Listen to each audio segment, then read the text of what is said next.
नमस्कार प्रणाम स्वागत है मिथिला 24/7 पर। हम हरिशंकर झा उपस्थित छी। मधेपुर प्रखंड में आए मानव श्रृंखला बना के कृषि कानून के विरोध में और आंदोलन कर रहा किसान सब के समर्थन में महागठबंधन के नेता सब एवं कार्यकर्ता सब सड़क पर उतरला और मानव श्रृंखला बना के अपन विरोध जतेलन। मधेपुर के लक्ष्मीपुर चौक पर मानव श्रृंखला बनायल गेल। दिन के करीब 12 बजे से लके 1 बजे धरि ई मानव श्रृंखला चलल। राजद, कांग्रेस सहित महागठबंधन के अन्य जते भी विरोधी दल सब छथि से सब तिनकर कार्यकर्ता सब सड़क पर मानव श्रृंखला बनाकर ठाढ़ भेला। अपने सब सुनी जे मानव श्रृंखला बनेनिहार सब द्वारा की सब कहल गेल। हमार नाम भेल रामनारायण यादव, खेत मजदूर यूनियन के डिस्ट्रिक्ट सेक्रेटरी, बिहार प्रांतीय खेतिहर मजदूर यूनियन के। अहाँ के जानकारी हेबाक चाही जे पूरा देश के किसान 3टा काला कानून के विरुद्ध में अहाँ के पूरा देश के अंदर आंदोलनरत छै। ताहिमे मुख्य रूप से हरियाणा किसान, पंजाब के किसान, राजस्थान के किसान, उत्तर प्रदेश के किसान अपन समस्या के लए के जे दिल्ली जाइ छलैए ओकरा सबके सरकार जे छै से रास्ता में रोकि कऽ गाजीपुर बॉर्डर 4टा 5टा बॉर्डर पर किसान जे छै से आइ लगभग 65-66 दिन से अपन मांग के समर्थन में काला कानून वापस लेके खिलाफ आंदोलन कर रहल छै। ओही किसान के आंदोलन के समर्थन में आइ पूरे बिहार के अंदर तमाम विपक्षी पार्टी अहाँ के जे छै मानव श्रृंखला के आयोजन केलकै।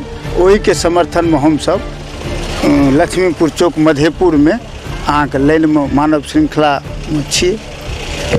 सब दल के लोग हाँ जी, एहिमे अहाँके जे छै से CPI, CPIM, अहाँके जे छै से राजद, कांग्रेस, तमाम पार्टी और पार्टी के जन संगठन जे छै से अहाँके आंदोलन के समर्थन में छै।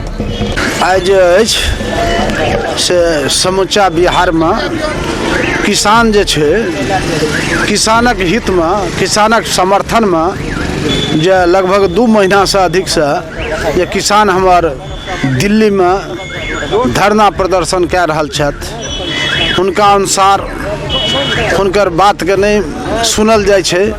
ताहि के लेल हमसब समूचा बिहार में मानव श्रृंखला का आयोजन आधा घंटा के लेल केलहुँ हन। किसानक समर्थन में किसान के ऊपर जे काला कानून थोपल गेल छै एकरा वापस ले के लेल, ताहि दुआरे किसानक मांग के समर्थन में हमसब आइ मानव श्रृंखला के आयोजन केने छी। द्वारा जे किसान विरोधी जे कानून लायल गेलै हन तकरे राष्ट्रीय जनता दल के हमर नेता तेजस्वी जी के रहे आह्वान रहे जे 30 तारीख के मानव श्रृंखला कर विरोध में, ई कानून के विरोध में हम सब मानव श्रृंखला बना करके खड़ा छियै।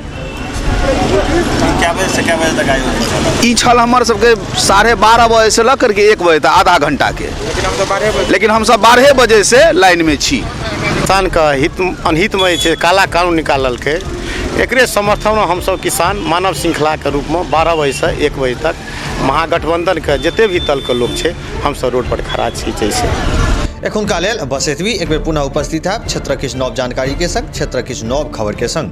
ताव तक देखते रही मिथिला 24/7। जो खबर नीक लागत हुए तो वीडियो के लाइक करी, शेयर करी, कोनो सुझाव हुए तो कमेंट बॉक्स में अवश्य लिखी। धन्यवाद।